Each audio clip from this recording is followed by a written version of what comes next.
The black water rose faster than death itself, swallowing everything in its path, as Faye Porter pressed her back against the mine shaft wall and felt the cold certainty of drowning settle into her bones.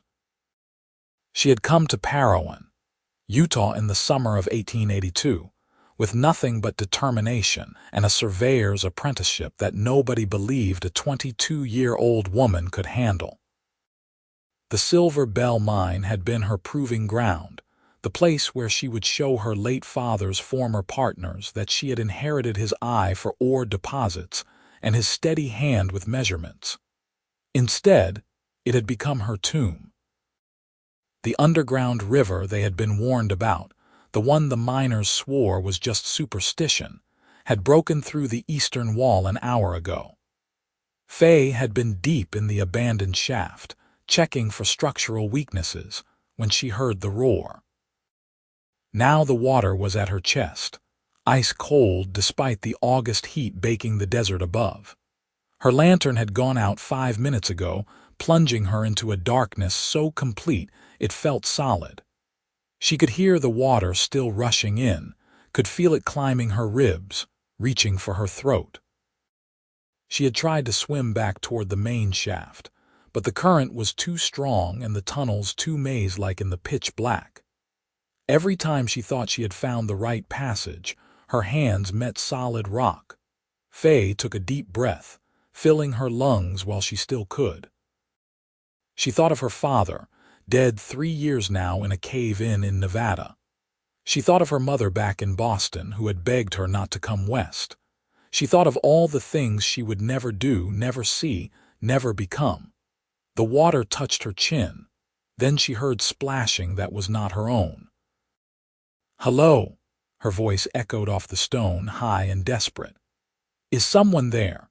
The splashing grew closer, deliberate and strong. A light bloomed in the darkness, wavering and orange, held above the water in someone's raised fist. Faye's heart hammered so hard she thought it might crack her ribs. "Stay where you are," a man's voice, rough and commanding. "Keep talking so I can find you. I'm here. I'm here, I'm against the wall," Faye shouted, waving her arms even though he probably could not see her yet. "The water's nearly over my head. I'm coming for you. Do not go under. Fight to stay up." The light grew brighter, and then Faye saw him, a man swimming through the flooded tunnel with powerful strokes, his lantern tied to his wrist with rope, his hat somehow still on his head though soaked through. He was perhaps 25, with dark hair plastered to his forehead and eyes that blazed with focus even in the wavering light. He reached her just as the water covered her mouth. Faye tilted her head back, gasping through her nose, her feet leaving the ground as the shaft filled completely. "Breathe," he commanded, grabbing her around the waist with one arm. Big breath now. Faye sucked in air just before the water closed over her head. The world became muffled and black and terrifying. She felt the man's arm tight around her, felt him pulling her through the water, swimming with strength she could not fathom. Her lungs began to burn almost immediately. She had never been a strong swimmer, even in the calm waters of the lakes near Boston. This was different. This was chaos, the current fighting them, the cold seeping into her very center. She opened her eyes but saw only murky darkness lit by the faint, distorted glow of the lantern. The man's body was solid against hers, moving with purpose. He kicked hard, propelling them forward through the submerged tunnel. Faye's chest began to ache. She needed air. She needed it desperately. Panic clawed at her mind, screaming at her to open her mouth and breathe even though she knew it would mean drowning. Just when she thought she could not hold on another second, they broke the surface. Faye gasped and choked, coughing up water, her hands clutching at the man's shirt. They were in a partially flooded chamber, an air pocket trapped against the ceiling. It was not much, maybe 2 feet of breathing space, but it was life itself. "Easy, easy," the man said, treading water while supporting her. "Get your breath. We are not out yet. "Who are you?" Faye managed between coughs. "Quinton Garrett. I work the surface operations." His face was close to hers in the confined space, water dripping from his jaw. "I saw you go down this morning and you never came up. When the river broke through, I knew you were trapped. You came in after me. During a flood," Faye stared at him, stunned, "was not going to leave you to drown." Quinton's voice was matter of fact, as if diving into a death trap was something he did every Tuesday. "Can you swim at all?" "Not well. Not in this." "Then you hold on to me and you do not let go, understand? We have to go under again. The main shaft is maybe 50 yards from here, but the current is strong. I need you to trust me." Faye looked into his eyes, these eyes belonging to a stranger who had risked his life for hers, and nodded. "I trust you. When I say breathe, you take in all the air you can. When I say go, you hold on and you do not panic. No matter what happens down there, you hold on." "All right." Quinton adjusted his grip on her, making sure the rope around his wrist with the lantern was secure. "Breathe." Faye filled her lungs until they could hold no more. "Go." They plunged under. This time Faye wrapped her arms around Quinton's neck and her legs around his waist, making herself as streamlined as possible. She could feel the power in his body as he swam, could feel every muscle working to pull them through the resistant water. The current grabbed at them, trying to slam them into the walls. Once Faye felt rocks scrape her shoulder, a sharp pain that she barely registered through her terror. Quinton navigated the flooded tunnels with a sureness that seemed impossible. Even with the lantern, visibility was almost nothing. Faye realized he must have memorized the mine's layout, must have planned this rescue down to the last detail before diving in. Her lungs began to burn again, worse than before. She had not recovered enough between dives. The ache spread through her chest, becoming pain, becoming agony. She tightened her grip on Quinton, trusting him as she had promised. But her body was betraying her, demanding air, demanding relief. Black spots danced at the edges of her vision. She was going to pass out. She was going to die here in this man's arms after he had done everything to save her. Then the water lightened. The murky black became dark gray, then lighter gray. Faye could see the surface above them, could see actual daylight filtering down. Quinton kicked harder, surging upward. They broke into air and sunshine, and Faye gasped so hard she thought her ribs would crack. They were in the main shaft, where the flooding had not risen as high because of the ventilation shafts leading to the surface. Other miners crowded around, shouting and reaching down to pull them up onto the platform that led to the ladder. Hands grabbed Faye, hauling her out of the water. She collapsed on the wooden platform, coughing and shaking, her wet clothes plastered to her body. Quinton pulled himself up beside her, breathing hard but steady. "Get them up top," someone shouted. "Get them out before the whole thing goes." 2 miners helped Faye to her feet. Her legs were shaking so badly she could hardly stand. Quinton moved to her side, putting her arm around his shoulders, supporting most of her weight. "Can you climb?" he asked quietly.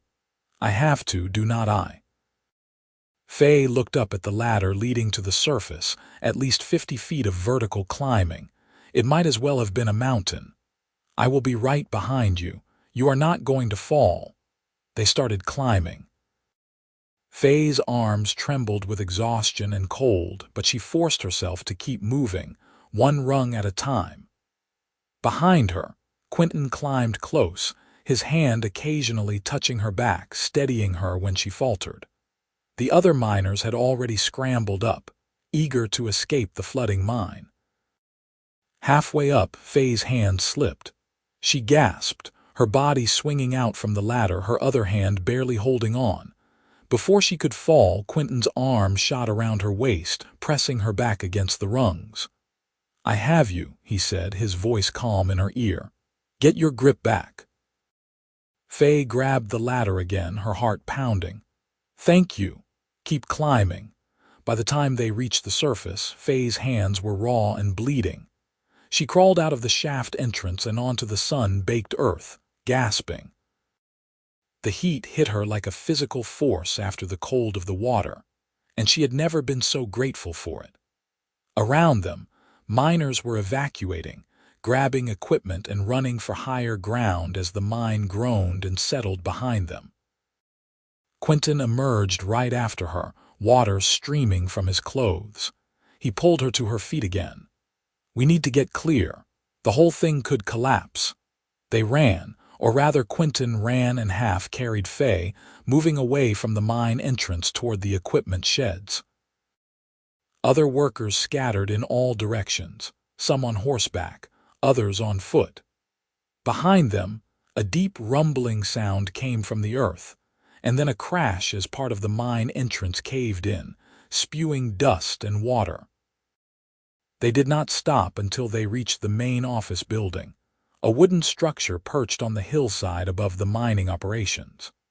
Quinton finally let Faye sit on the steps, and she collapsed onto them, her whole body shaking with exhaustion and shock.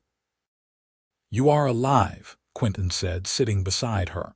His hair was drying in the sun, sticking up at odd angles where he had lost his hat somewhere in the escape. "Against all odds, you are alive. Because of you." Faye looked at him, really looked at him for the first time in daylight. He had a strong face, weathered by sun and wind, with a straight nose and a jaw that could have been carved from granite. His eyes were gray, the color of storm clouds, and they held an intensity that made her breath catch. "You saved my life. Could not leave you down there. Most men would have. Then most men are cowards." Quinton's voice was flat, as if stating simple fact. "You were down there doing your job. Someone should have checked the eastern wall before sending you in. Someone should have taken the warnings about the underground river seriously." "You knew about the river. Everyone knew. The old-timers have been talking about it for years. But the owners wanted those eastern deposits surveyed, and they were not going to let stories stop them." His jaw tightened. "They should have sent a team, not one surveyor.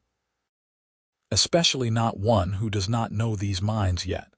Faye felt anger cut through her exhaustion. "They sent me alone because they wanted me to fail. My father's partners made it clear they only gave me this apprenticeship because they owed him. They never thought I would actually be good at it." "Are you good at it?" "I was trained by the best. My father taught me everything he knew before he died." Faye's voice caught. "He died in a mine too, cave in." Quinton was quiet for a moment, then he said, "I am sorry, that is a hard death." "It is." Faye wrapped her arms around herself, suddenly aware of how cold she was despite the heat. Her wet clothes were starting to dry, but they were still clammy against her skin. "I came west to finish what he started, to prove that his knowledge did not die with him, but maybe I am just chasing ghosts." "You are not chasing anything, you are living." Quinton stood up, offering her his hand. "Come on, you need dry clothes and something warm to drink. You are going into shock." He was right. Now that the immediate danger had passed, Faye's body was rebelling. She was shaking uncontrollably, her teeth chattering. Quinton pulled her to her feet and led her into the office building, which was empty as everyone had evacuated to watch the mine situation. He found a wool blanket in one of the back rooms and wrapped it around her shoulders. "Sit," he commanded, pointing to a chair by the cold stove. He moved to light a fire, his movements efficient and practiced. Faye sat, pulling the blanket tight. "How did you know where to find me? In the tunnels, I mean. It was completely dark. I have worked this mine for 3 years. I know every shaft, every tunnel, every air pocket." Quinton struck a match, and flame bloomed in the stove. "When I realized you were trapped in the eastern section, I knew you would head for the highest point as the water rose. That old shaft has a natural high point in the back wall. I gambled that you would end up there. You gambled your life on a guess. It was an educated guess." He closed the stove door and turned to face her. "And you are here, so it was the right one." They looked at each other across the small room. Faye felt something shift in her chest, something warm and unexpected. This man, this stranger, had seen her as worth saving when the people who employed her had sent her into danger without a second thought. He had not hesitated, had not calculated the risk to himself. He had simply acted. Why? She asked quietly. "You do not know me. I am nobody to you." Quinton moved closer, crouching down so they were eye level. His wet clothes were starting to steam slightly in the heat from the stove. "You are a person. That is enough. And besides, you are not nobody. You are Faye Porter, surveyor's apprentice, daughter of Thomas Porter, one of the finest mine engineers who ever lived. Your father's reputation is known throughout the territory. If you are half as good as he was, these mines are lucky to have you." Faye felt tears prick her eyes. "You knew my father, knew of him. I worked a claim in Nevada 5 years back. Your father came through, consulting on a big operation in Virginia City. He stopped at our small outfit and gave us advice for free, helped us shore up our tunnels properly. Probably saved some lives doing it. He was a good man." "He was the best man I ever knew," Faye whispered. "Until today, maybe." Quinton's expression softened. He reached out and tucked a strand of wet hair behind her ear, the gesture so gentle it made Faye's heart skip. "You need to get out of those wet clothes before you catch your death. I will see if I can find something in the office. There might be spare work clothes in one of the lockers." He left, and Faye sat by the growing fire, her mind spinning. She had come so close to death, so terrifyingly close. But instead of dwelling on the horror of it, all she could think about was the feeling of Quinton's arm around her waist, the absolute certainty in his voice when he told her to hold on, the way he had looked at her just now with something that might have been tenderness. She barely knew him. This was absurd. People did not fall for their rescuers like something out of a dime novel, except her heart was pounding, and it was not from fear anymore. Quinton returned with a set of work clothes, men's trousers and a shirt that would be too big but better than nothing. "Best I could find. There is a back room you can change in." Faye took the clothes, her fingers brushing his. "Thank you for everything." No need to thank me. But there was. There was every need. Faye went to the back room and changed, peeling off her soaked surveying clothes and replacing them with the dry ones. The trousers were too long and she had to roll them up. The shirt hung off her shoulders, but they were dry and warm, and that was all that mattered. When she came back out, Quinton had changed too, into spare clothes he must have kept in the office. He looked more at ease now, his earlier intensity replaced with something calmer. He handed her a tin cup full of coffee, strong and bitter and hot. "Drink," he said. "It will help with the shock." Faye drank, and the warmth spread through her chest. They sat together by the stove, not talking, just existing in the same space. Outside, they could hear shouting as the mine situation was assessed, but in here it was quiet and safe. Finally, Faye said, "What happens now, to the mine, I mean?" "They will have to pump it out, shore up the breach. Could take weeks, maybe months. Depends on how much damage the flood did to the tunnels." Quinton stared into his coffee. "They will probably shut down operations temporarily, send most of the workers home. And you, I will stay. Someone needs to oversee the pumping operations, make sure the mine is stable before they let anyone back down." Faye felt a twist of disappointment. She would be sent away, sent back to wherever surveyors went when they had no mine to survey, and she would probably never see Quinton Garrett again. The thought hurt more than it should have, given that she had met him only an hour ago. "Will you stay in Harrowing?" Quinton asked, as if reading her thoughts. "I do not know. I suppose that depends on whether they still want me after this. The flood was not your fault." but they will find a way to make it mine, or at least they will use it as an excuse to terminate my apprenticeship." Faye set down her coffee cup, suddenly tired beyond measure. "I should have known this would not work. A woman surveyor. It was a fantasy." "It was not a fantasy. You did the work. You went down into that mine and you did what they asked.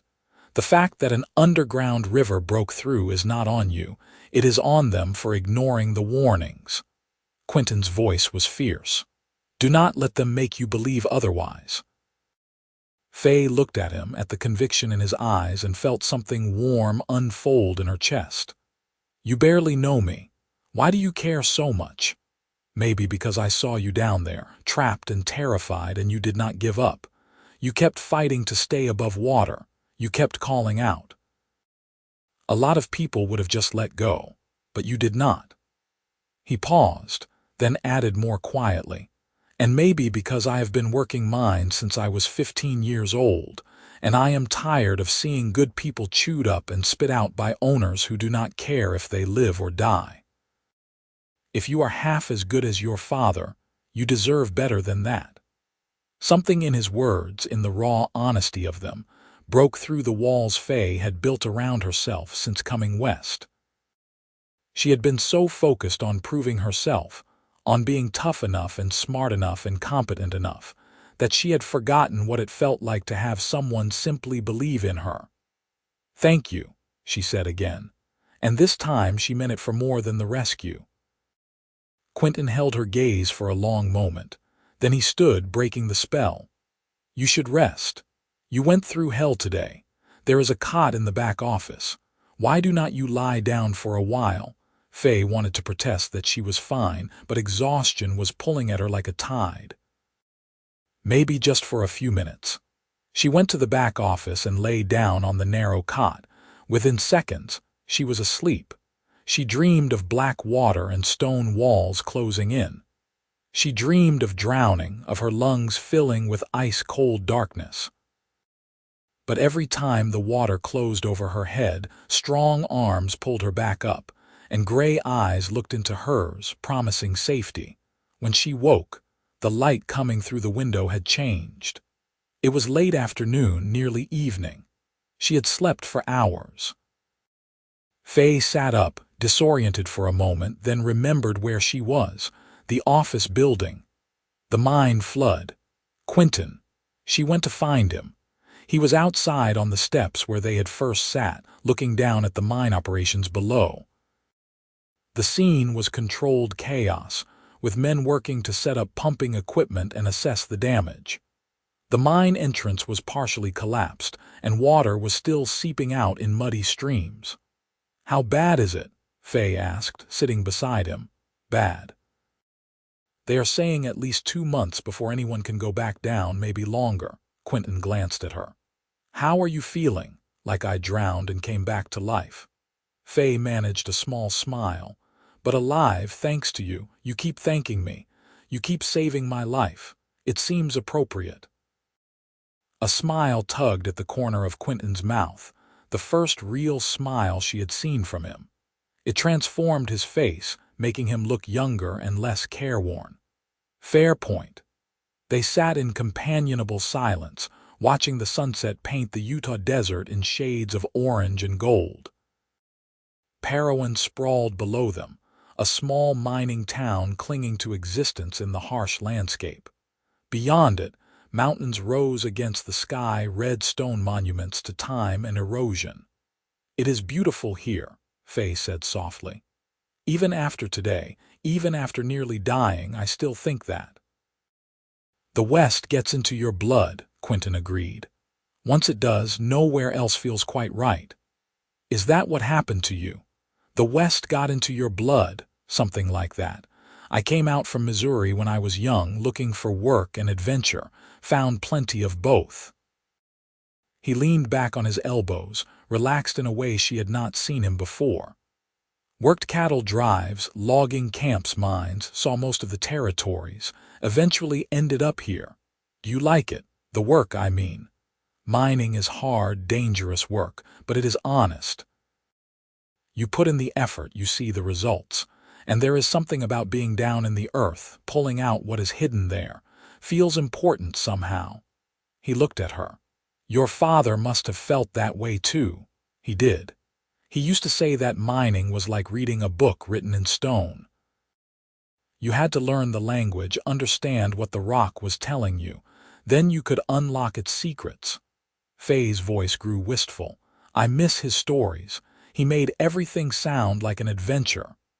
What was his favorite mine? The Ophir in Nevada. He worked it during the Comstock lode days.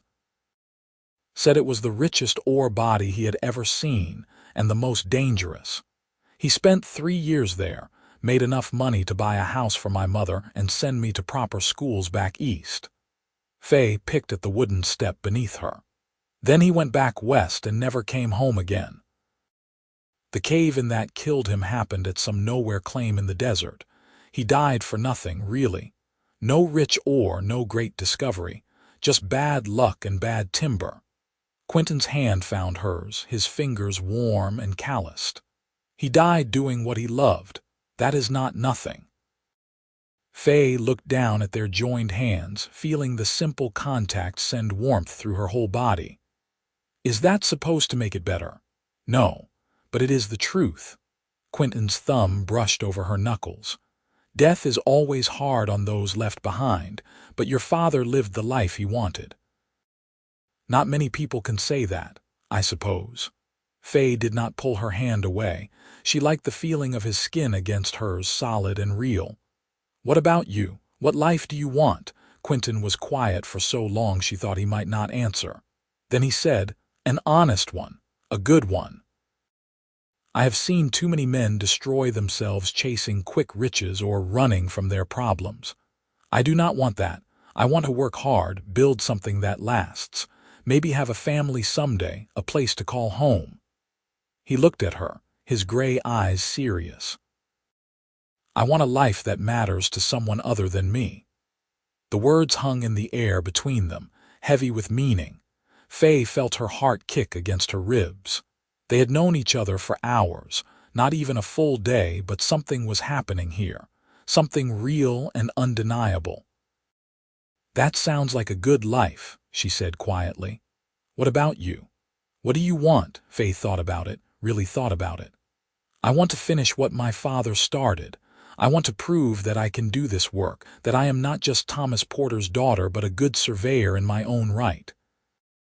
I want to make a difference, even if it is just mapping tunnels and checking ore deposits, and I want. She trailed off, suddenly shy. What? Quinton's voice was gentle. I want to matter too. I want someone to see me, really see me, not just the woman trying to do a man's job or the daughter living in her father's shadow, just me. I see you, Quinton said, and the simplicity of it, the absolute certainty, made Faye's eyes sting with unshed tears. She turned to face him fully, and found him already looking at her with an expression that made her breath catch. Without thinking, without planning, she leaned in. He met her halfway, his hand coming up to cup her cheek as their lips touched. The kiss was soft and tentative at first, a question more than a statement. Then Quinton's other hand slid into her hair and he deepened the kiss, and Faye felt the world tilt on its axis. She had been kissed before, awkward stolen moments with boys back in Boston who did not understand her or what she wanted from life. This was different. This was fire and certainty, and a sense of rightness that scared her with its intensity. When they pulled apart, both breathing hard, Quinton rested his forehead against hers. That was not appropriate, he said, but he did not sound sorry. No, it was not, Faye agreed. I do not care, he laughed, a low, warm sound that she felt in her chest. Good. Because I am going to kiss you again. And he did. They sat on the steps as the sun set over the desert, kissing like they were the only two people in the world. Around them, the mine disaster continued to unfold, but in that moment, none of it mattered. What mattered was the feeling of his hands on her skin, the taste of him, the way he held her like she was something precious. Eventually, reality intruded in the form of voices approaching. They broke apart just as the mine foreman appeared around the corner of the building, looking harried and angry. "Garrett, there you are. We need you down at the pumps. There is a problem with the main valve." The foreman noticed Faye for the first time. "Miss Porter, you are alive. That is good. The owners want to see you tomorrow morning. They will be staying at the Grand Hotel in town." Faye's stomach sank. "Do you know what they want to discuss?" "Your employment, I would imagine, though I could not say which way it will go." The foreman's expression was carefully neutral, which told Faye everything. They were going to fire her, blame her for the flood, and send her packing. "You should get some rest. You have been through an ordeal." He left, taking Quinton with him after a long, meaningful look between them. Faye sat alone on the steps, the warmth of their kisses fading in the cooling evening air. Tomorrow she would face the owners. Tomorrow her apprenticeship would probably end. Tomorrow she would have to figure out what came next. But tonight, she had been kissed by a man who had saved her life. Tonight, she had felt something she had never felt before, a connection so immediate and powerful it terrified her. Tonight she was alive, and that had to be enough. She stayed on the steps until full dark, then made her way into town.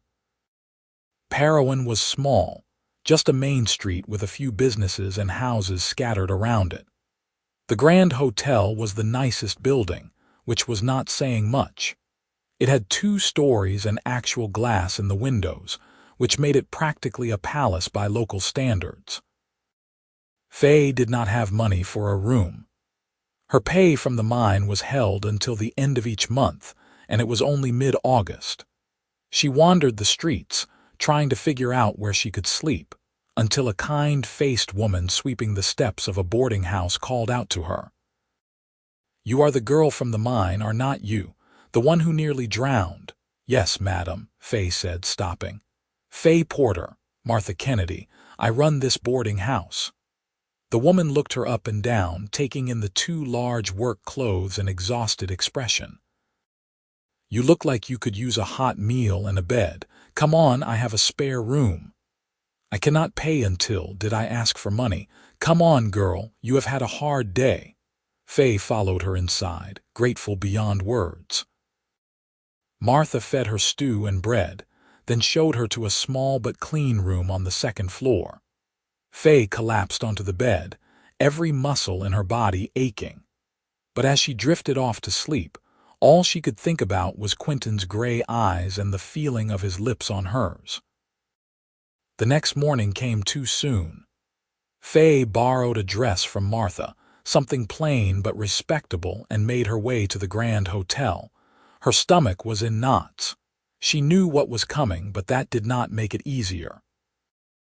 The owners were waiting in a private dining room, 3 men in expensive suits who looked completely out of place in rough Harrowing. Faye recognized them as her father's former partners, the men who had grudgingly honored his wish that she be given a chance at surveying work. "Miss Porter," said Cornelius Thorne, the senior partner. He was a large man with mutton-chop sideburns and a cold expression. "Please sit." Faye sat, keeping her back straight and her expression calm. "Gentlemen, we have been discussing the incident yesterday," Thorne continued. "The flood has caused significant damage to the Silver Bell mine. The repairs will cost thousands of dollars and months of lost production." "The flood was not my fault," Faye said evenly. "The underground river was a known risk. I was not informed of the danger, nor was I given proper equipment or support for that section of the mine. Nevertheless, you were the surveyor on duty when the breach occurred." This from Harold Wickham, a thin man with wire-rimmed spectacles. "The question of liability is complex." Faye felt cold anger settle in her gut. "You are going to blame me for a natural disaster, one that could have been prevented if you had listened to the miners' warnings. We are saying that perhaps surveying work is not suited to your temperament," said the 3rd man, Gerald Moss. He had the decency to look uncomfortable. "Your father was a brilliant engineer, but this is dangerous work, Miss Porter. You were lucky yesterday.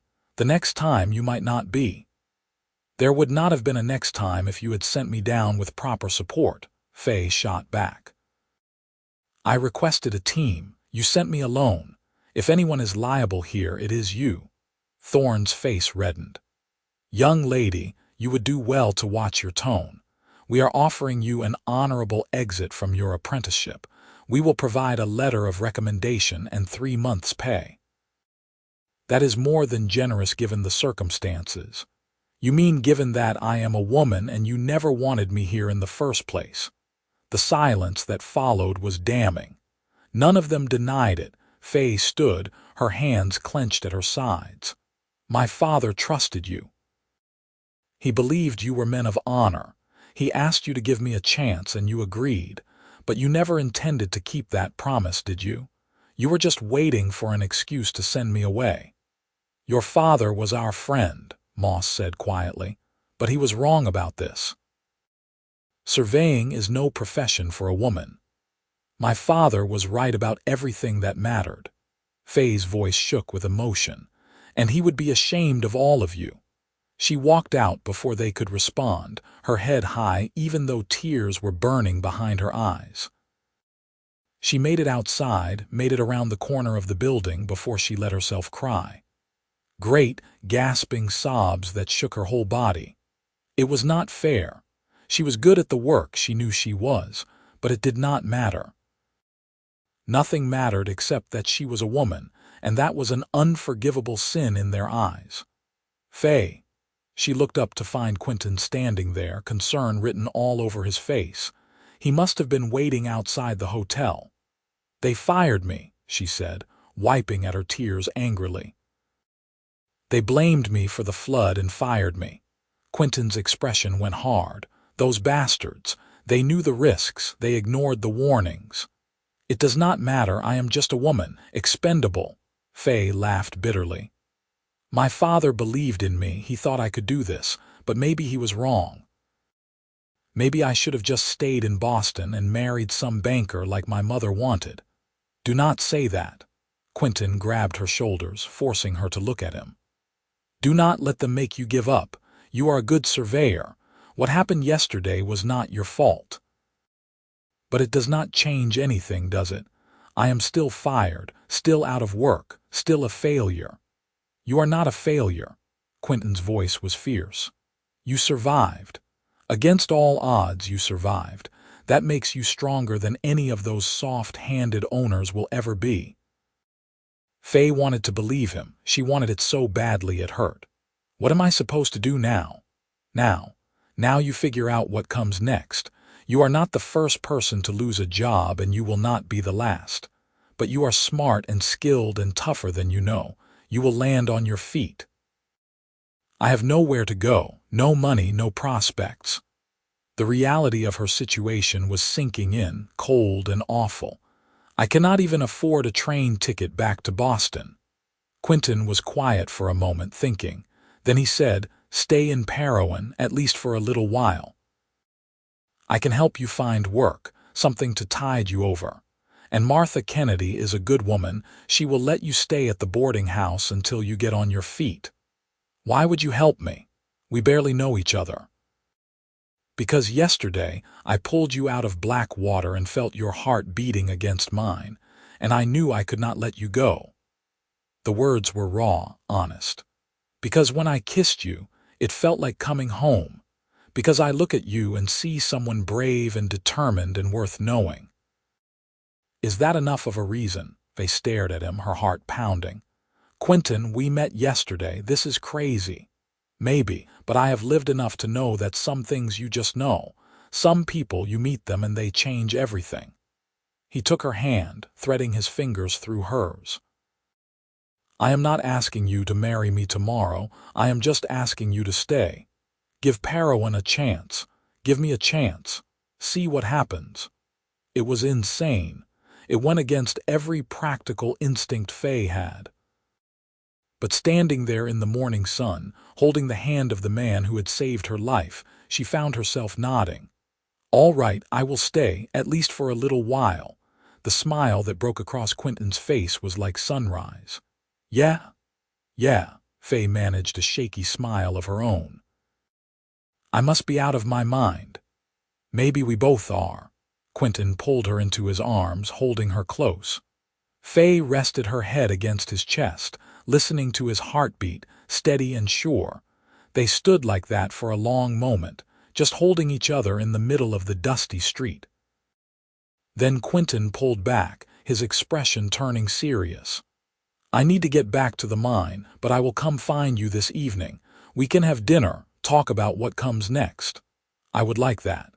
He kissed her, quick and sweet, then headed back toward the mining operation. Faye watched him go, feeling steadier than she had since being fired. She had no job and no prospects, but she had someone who believed in her. For now, that was enough. She spent the day helping Martha around the boarding house, cleaning rooms and doing laundry in exchange for her keep. It was honest work, and Martha was good company, full of stories about Parowan's history and the people who lived there. By the time evening came, Faye was tired but calmer. Her panic from the morning faded to determination. Quinton arrived just as the sun was setting, cleaned up and wearing clothes that were not covered in mine dust. He looked handsome in a rough-hewn way that made Faye's pulse quicken. "Ready for dinner?" he asked, offering his arm. "Ready." They walked to the only restaurant in town, a small place that served simple food but lots of it. Over plates of fried chicken and potatoes, they talked about everything and nothing. Quinton told her about his family back in Missouri, parents and siblings he had not seen in years. Faye told him about her mother, about the elegant life in Boston that had always felt like wearing someone else's clothes. "You miss it?" Quinton asked. "The East?" "Sometimes. I miss my mother and the libraries and being able to walk down the street without people staring at me." Faye pushed her food around her plate. "But I do not miss feeling like I was suffocating, like I was supposed to be something I was not."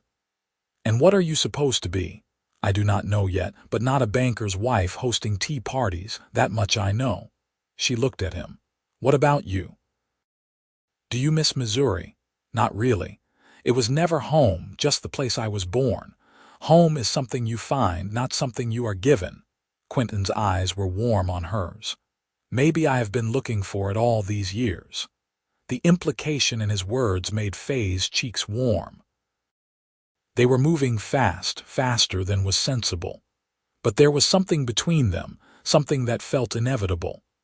Like they had been heading toward each other long before they met. After dinner, they walked through the town as night fell. Parowan was quiet after dark, most people already in bed after long days of work. The stars were brilliant overhead, unobscured by city lights. Faye had never seen so many stars. "Beautiful, is not it?" Quinton said, following her gaze upward. "Incredible. You do not see skies like this in Boston. One of the best things about the West, you can see forever out here." He stopped walking, turning to face her. "Faye, I know this is fast, I know we just met, but I need you to know something." "What?" "When I went into that mine after you, I was prepared to die. I knew the odds were not good, knew I might not make it back out. But I went anyway because the thought of you drowning alone in the dark was unbearable." His hands found hers. "I have never felt that way about anyone before, never cared that much about someone I did not even know. And now that I do know you, now that I have talked to you and kissed you and seen the way you refuse to give up even when everything is against you, I am done for, completely done for." Faye's breath caught. "Quinton, I am not asking for promises. I am just telling you the truth. Whatever happens next, wherever you go, I am going to remember you. You are already under my skin." "You are under mine too," Faye whispered. "I keep thinking about yesterday, about being in the water with your arm around me, trusting you to get me out. I should have been terrified, but all I felt was safe. And when you kissed me, it was like something clicking into place. like I had been waiting for you without knowing it." Quinton cupped her face in his hands. "Stay with me, not just in Parowan, but with me. Let this be something real." "It is already real," Faye said. "I think it was real from the moment you pulled me into the light." They kissed under the stars, and Faye felt the last of her reservations fall away. This was crazy and impractical and happening too fast, but it was also right in a way nothing else had ever been. Quinton Garrett had saved her life, and somehow in doing so he had become essential to it. The next few weeks passed in a blur. Faye found work helping the town doctor, a gruff old man named Samuel Hayes, who needed someone to organize his records and assist with patients. It was not surveying, but it was interesting work, and it paid enough for her to contribute to her room and board at Martha's. More importantly, it gave her time to spend with Quinton. He worked long days at the mine, overseeing the pumping operations and repairs.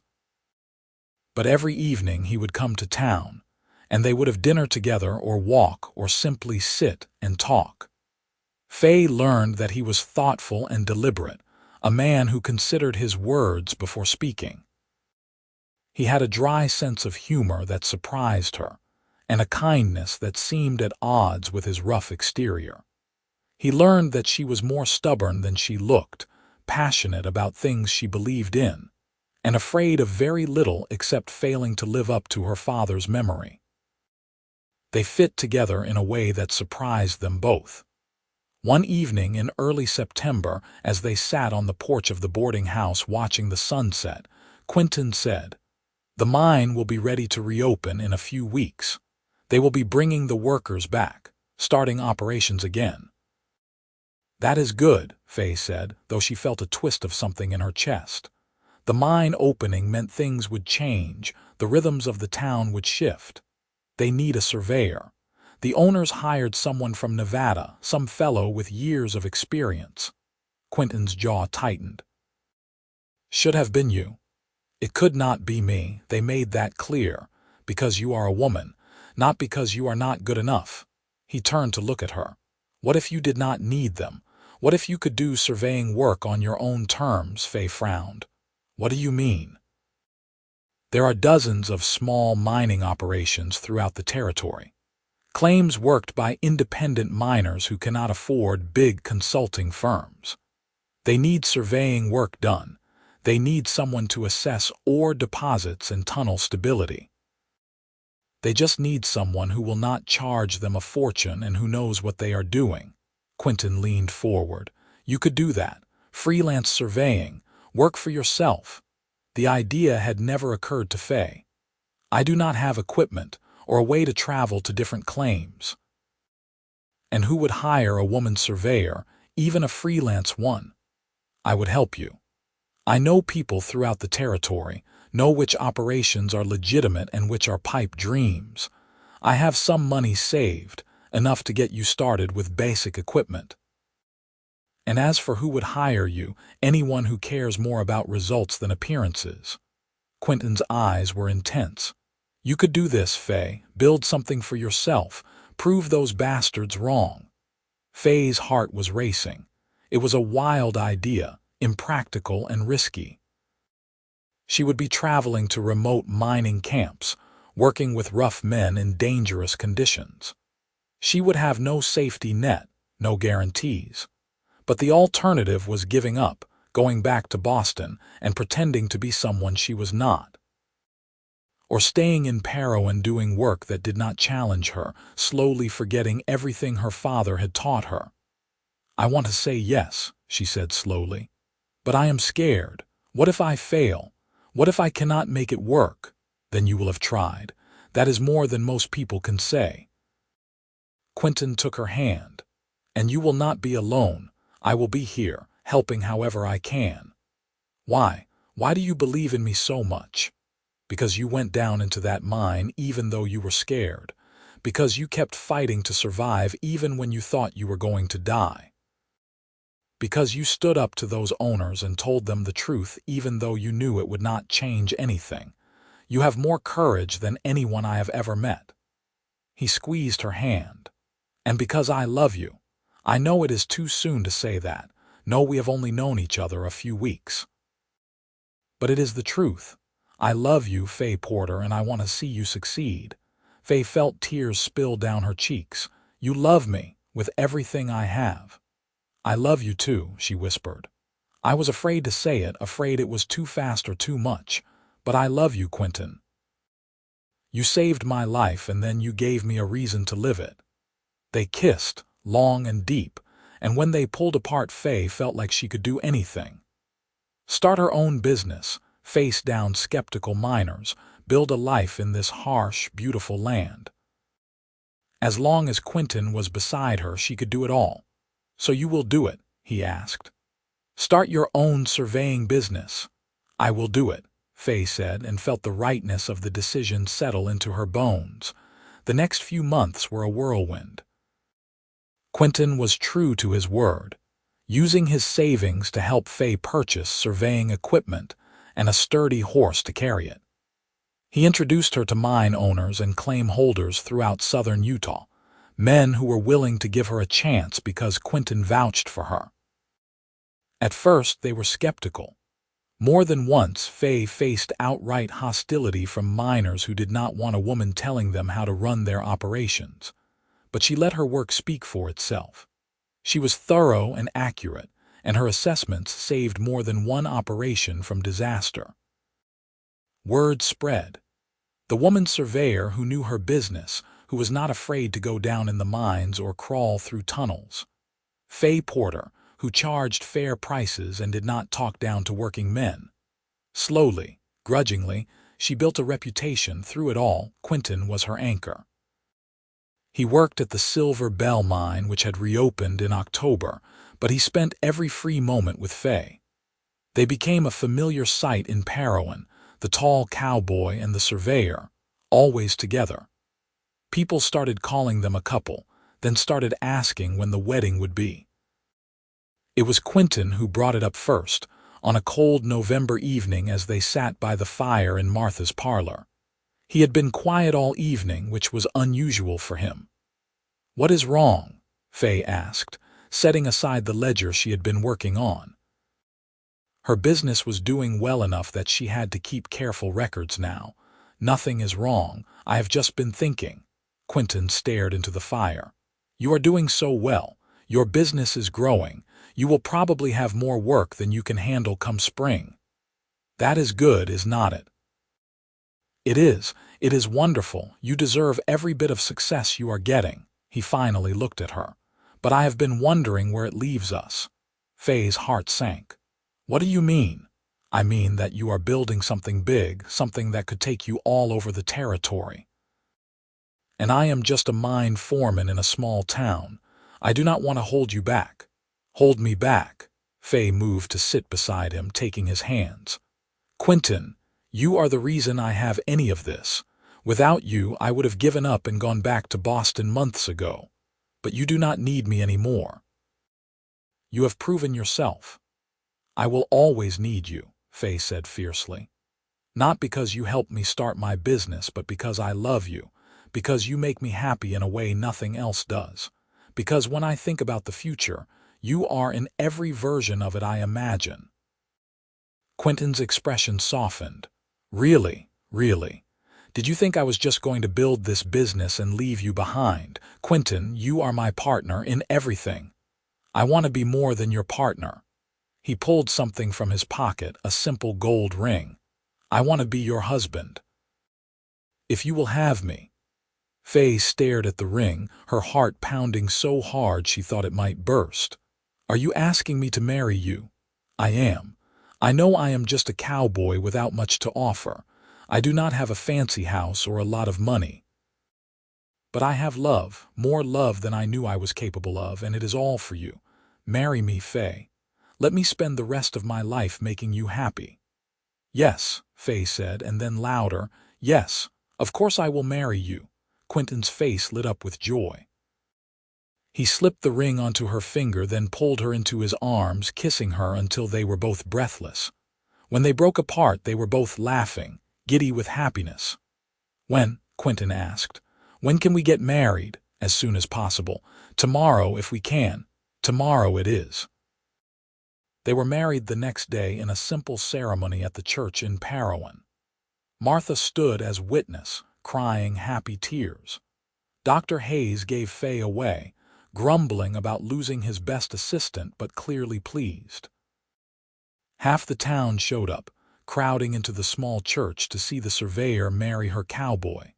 Faye wore a simple dress that Martha had helped her alter, white with blue trim. Quinton wore his best clothes, his hair slicked back, his gray eyes shining as Faye walked down the aisle toward him. When they exchanged vows, promising to love and honor each other all their days, Faye felt a peace settle over her that she had never known before. This was right. This was where she was meant to be. The whole town celebrated with them afterward, a party that lasted well into the night. But eventually, Quinton and Faye slipped away to the small house he had rented on the edge of town, a 2-room cabin that would be their first home.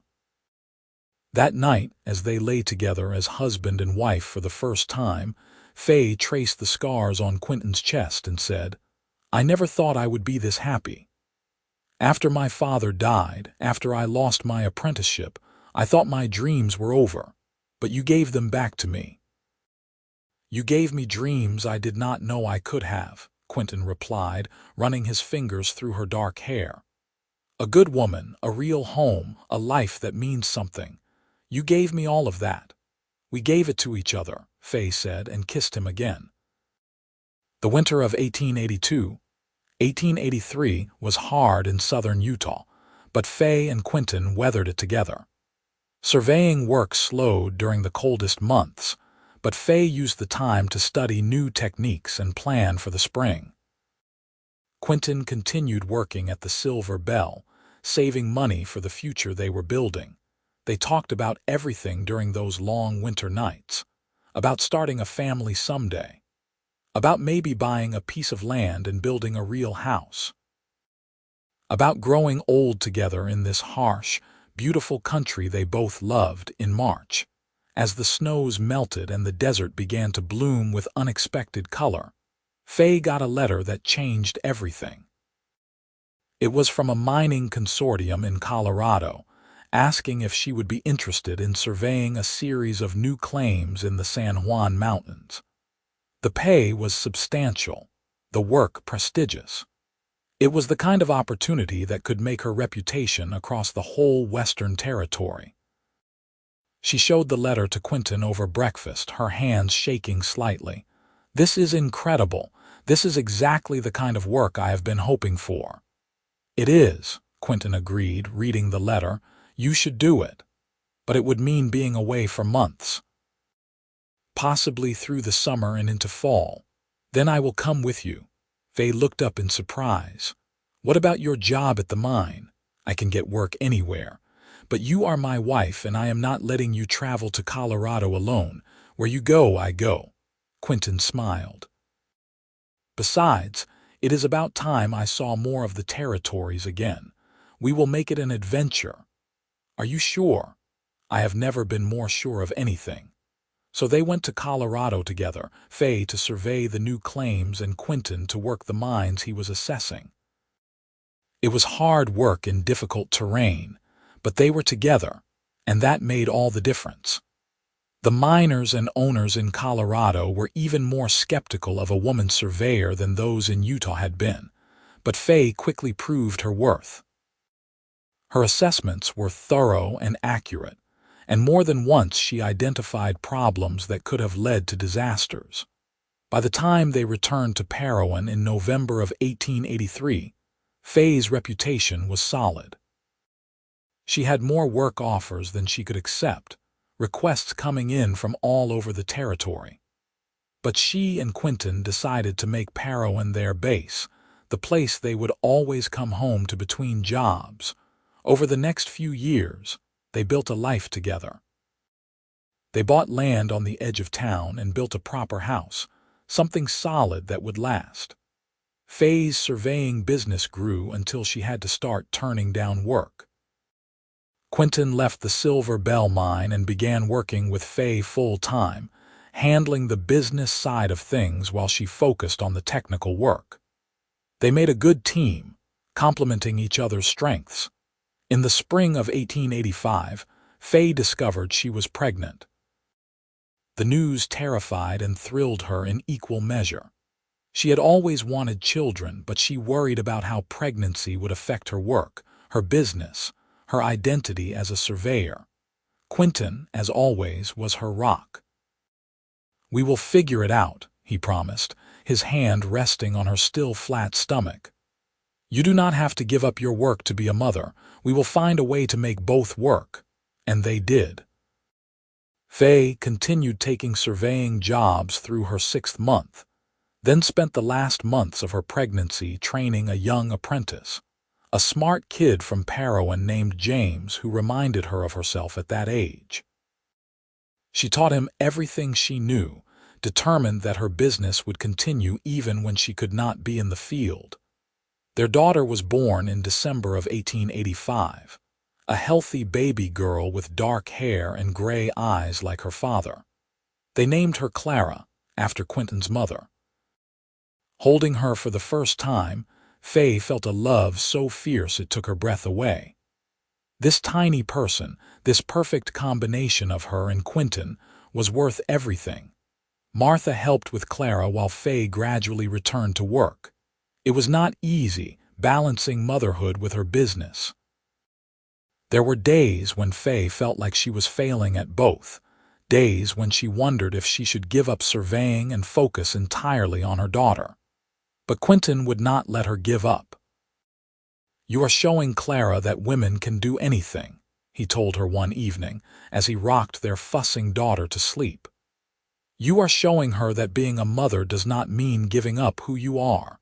That is a gift, Faye. Do not underestimate it." So she kept working, though she was more selective about which jobs she took. She focused on operations closer to home, places she could reach in a day or two rather than weeks-long expeditions. James proved to be an excellent apprentice, and eventually she made him a junior partner in the business, giving her more flexibility. The years passed, full and rich.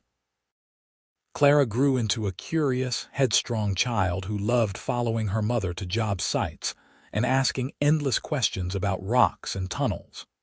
Faye taught her to read survey maps before she could read books, and Clara took to it like she had been born knowing.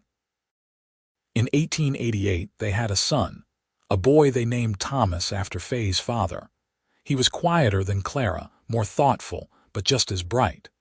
Quinton doted on both children, somehow balancing his work with being a devoted father. Watching him with their children, Faye fell in love with him all over again. Sometimes, late at night when the children were asleep, Faye and Quinton would sit on their porch and look out at the desert stars.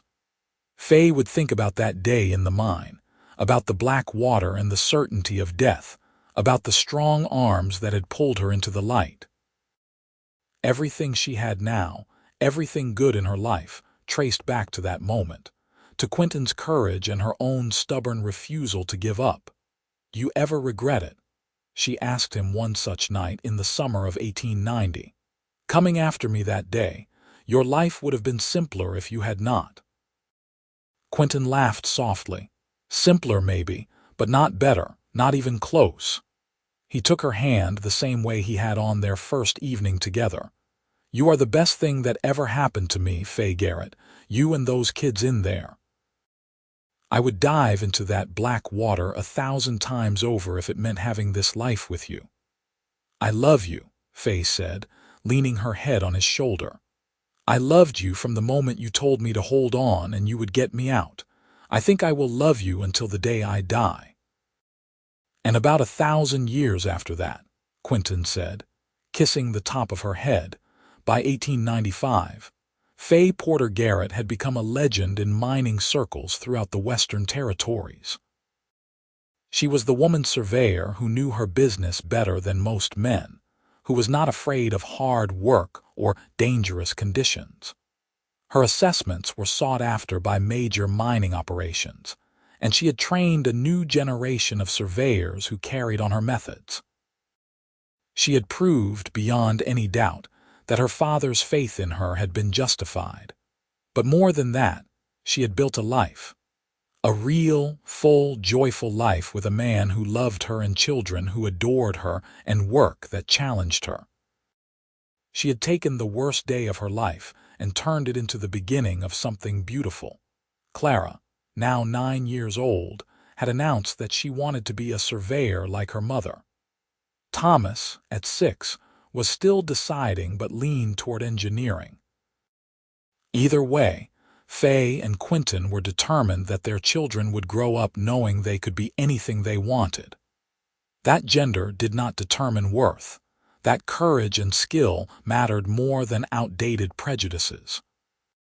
On a warm August evening in 1895, 13 years almost to the day since the Silver Bell mine had flooded, Faye and Quinton took their children to the mine site. It had been fully restored and was still in operation, though under new ownership. The place where Faye had nearly died was now just another working mine, the disaster long forgotten by most people, but not by Faye and Quinton. They stood at the entrance, hand in hand, while Clara and Thomas explored nearby.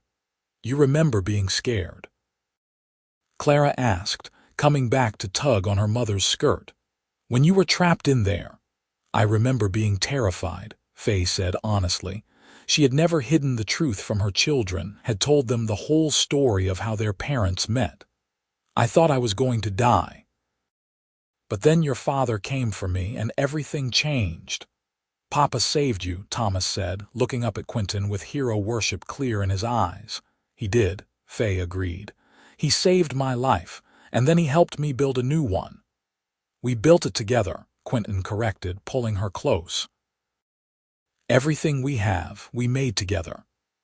They stood there for a while longer, a family built from a moment of terror and courage, from black water and the light that followed. Then they went home to the house they had built, to the life they had made, and it was good. It was so very good. The years continued to unfold with the steady rhythm of a life well lived. By the turn of the century, Faye had become one of the most respected surveyors in the entire western United States. She had worked on major operations in Colorado, Nevada, Arizona, and California, always with Quinton at her side, always returning home to Parowan and their children. Clara did become a surveyor, apprenticing with her mother starting at age 16. She had her mother's eye for ore deposits and her father's steady nerves in dangerous situations. By the time she was 22, she was working independently, taking on projects throughout the Southwest. Faye could not have been prouder. Thomas went into civil engineering, designing bridges and railroads. He married a schoolteacher from Salt Lake City, a smart woman named Elizabeth, who reminded Faye of herself at that age. They gave Faye and Quinton 3 grandchildren, rambunctious kids who loved visiting their grandparents' ranch in Parowan during summers. As for Faye and Quinton, they grew old together the way they had done everything else, as partners and equals. Quinton's hair went gray, then white, but his eyes remained as sharp and gray as ever. Faye developed laugh lines around her eyes and silver in her dark hair, marks of a life spent smiling and squinting at survey equipment in bright sunlight. They never tired of each other. Even after decades of marriage, they still held hands while walking through town. They still sat on their porch in the evenings, talking about everything and nothing. They still looked at each other like newlyweds sometimes, much to their children's amusement. In 1910, when Faye was 50 years old and Quinton was 53, they finally retired from active work. Faye handed over her surveying business completely to Clara and James, who had been running most operations for years anyway. Quinton had already scaled back his work, spending more time on their ranch and with their grandchildren. They used their retirement to travel, seeing parts of the country they had never had time for before. They went to San Francisco and saw the ocean. They traveled to Yellowstone and marveled at the geysers. They even went back east to Boston, where Faye introduced Quinton to her mother, who was now in her 70s, and had long since forgiven her daughter for choosing mining over marriage to a banker. But they always came back to Parowan. It was home, would always be home. The little mining town where they had met, where they had fallen in love, where they had built their life together. On a warm summer evening in 1920, 38 years after the flood that had brought them together, Faye and Quinton sat on their porch watching the sunset. They were both in their 60s now, slowed by age but still sharp-minded and devoted to each other. Their children were grown with families of their own. Their grandchildren were starting to have children. The life they had built together continued to expand and flourish. "You have any regrets?" Faye asked, taking Quinton's weathered hand in hers. "Looking back over everything." Quinton was quiet for a moment, considering the question seriously as he always did. Then he said, "Only one. I wish I had met you sooner, but then again, maybe we met exactly when we were supposed to." "When I was drowning and you pulled me out," Faye said with a smile. "When you were fighting to survive and I was lucky enough to be the one who found you," Quinton corrected. "You saved yourself, Faye. You stayed alive long enough for me to reach you. All I did was show you the way out. You did more than that. You gave me a reason to keep going. You believed in me when no one else did. You stood beside me through everything." Faye squeezed his hand. "You have been my partner in every sense of the word. My best friend, my love, my home. I could not have asked for a better life than the one we have made together." "Neither could I," Quinton said, his voice thick with emotion. "Neither could I." As the sun set over the Utah desert, painting the sky in shades of orange and gold and red, they sat together in comfortable silence. Two people who had found each other in the darkness and built a life in the light. Two people who had proved that love, when it is real and true and deep, can overcome anything.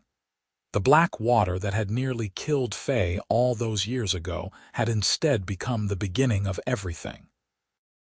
The moment when Quinton Garrett dove into the flooded mine, searching for a woman he did not even know, had changed both their lives forever.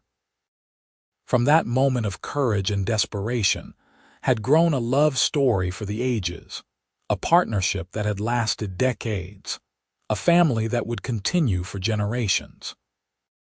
And it all started with a cowboy who refused to let a stranger drown, who dragged her into the light and held on when she needed it most. Years later, when Faye and Quinton were both in their 80s, they would tell their great-grandchildren the story. About the flood and the rescue, about falling in love in a dusty mining town, about building a life together against all odds. The children would listen with wide eyes, enthralled by the romance and adventure of it all. "So you really fell in love in just one day?" one great-granddaughter would ask, skeptical in the way only a modern young person could be. Faye would smile and take Quinton's gnarled hand in hers. "We fell in love the moment he pulled me out of that black water. Everything after that was just us figuring out what we already knew." "Best decision I ever made," Quinton would add, "going into that mine after her. Changed my whole life." "Changed both our lives," Faye would say, "for the better, for the absolute best." And looking at them, at the love still evident in their eyes after more than 60 years of marriage, no one could doubt the truth of it. They had found something rare and precious in that flooded mine, something worth fighting for, worth building on, worth cherishing for a lifetime. They had found each other, and that made all the difference.